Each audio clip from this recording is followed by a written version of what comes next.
is if there's one thing I learned in these few years is that not everyone contains the same mentality or consciousness as you. See, people think that's nothing serious, but when it comes to your own self, I guess it's not serious, but it sort of causes problems, because when you're more conscious than some other people, just by you hanging out with them, you could literally attract their habits, because you're basically entering another energy portal, and you're dealing with another type of entities. And whether or not these entities raises your consciousness or lowers it, you're still responsible for all the actions, and all the actions, the words, the thoughts. You're responsible for the energy you emit around them. It's not their fault. It's your own fault. And that's what I learned in these few years. There's probably more things I learned, but that's one thing I learned, and I want to talk about, because there's so many agents, so many devils and demons coming at the chosen ones, coming at people who are more conscious and more evolved in their physical reality, just to throw them off place.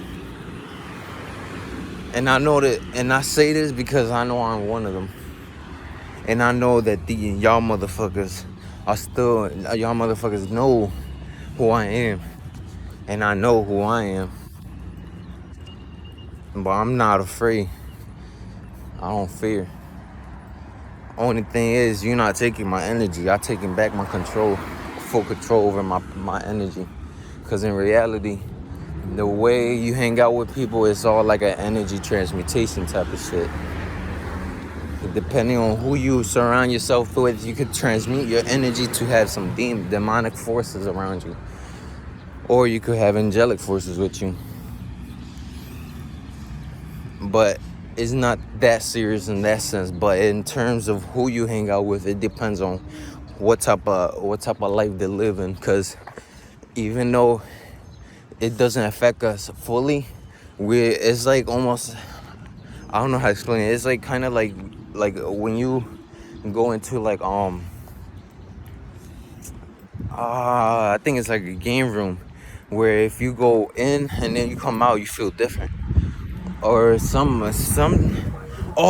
like that carnival joint, like that one. I highly doubt people going to know this, but it's like one of those carnival joints that you go in, they make you sit against the wall, and then it feels like you're literally being lifted up like a UFO or some shit.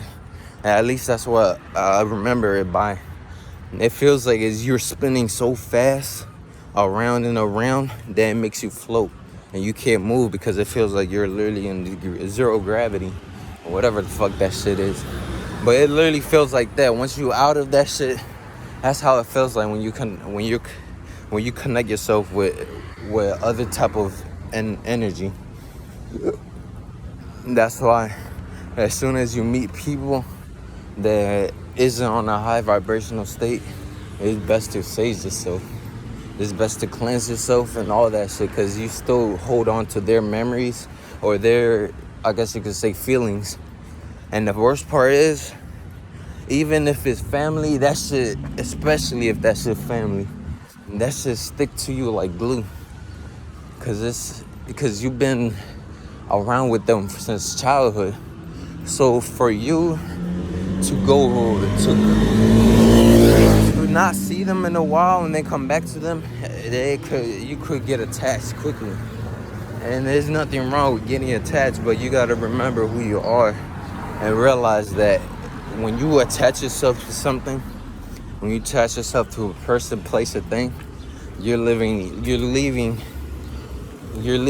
part of your, I guess you could say, existence, or part of your spirit in that person, place, or thing.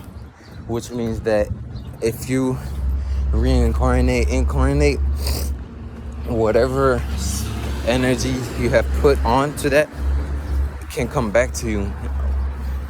Can come back to you. I mean, it could be. You could use this as a good. You could use this as an advantage. For example, if you put in your energy into being a wealthy person, then chances are that if you ever reincarnate, you gonna become more wealthier because you already had that. You already had the experience. You already had the hardship. So next life is gonna come out completely easy or different. That's how it feels like. But I noticed, going back to what beginning of what I've been talking about, a lot of people are not really that conscious. They don't even want to work on themselves. They don't want to find out how to make themselves happy. They don't want to seek joy. All they talk about is being bored, being fucking bored, bro. Nigga, boredom is a fucking illusion. Nigga, you're bored because your dumb ass don't wanna do shit. You're bored because you wanna seek fun shit, nigga. What the fuck gonna happen when all that fun just runs out, bro? Cause you're gonna be depressed, mad, and you're gonna be depressed, mad, and sad. And bitch, you know, once you all that, some of y'all might even go through a suicidal moment. I'm not saying that it's evil to go. I'm not saying it in a bad way, but I'm just saying it how it is. Obviously, some people are in the dark night of the soul, which is pretty much the same shit. But it's all part of a development that people gotta go through in order to reach a certain level type of consciousness. And a lot of people don't want to acknowledge that if you are still stuck in the same level of thinking, same head level, then you won't keep your ass in that same head level. And you will never probably see another way out. Because you're probably gonna have to take lifetimes and lifetimes, so that way you can realize that you wanted to level up, but you never got the chance to level up because your dumb ass forgot how to level up.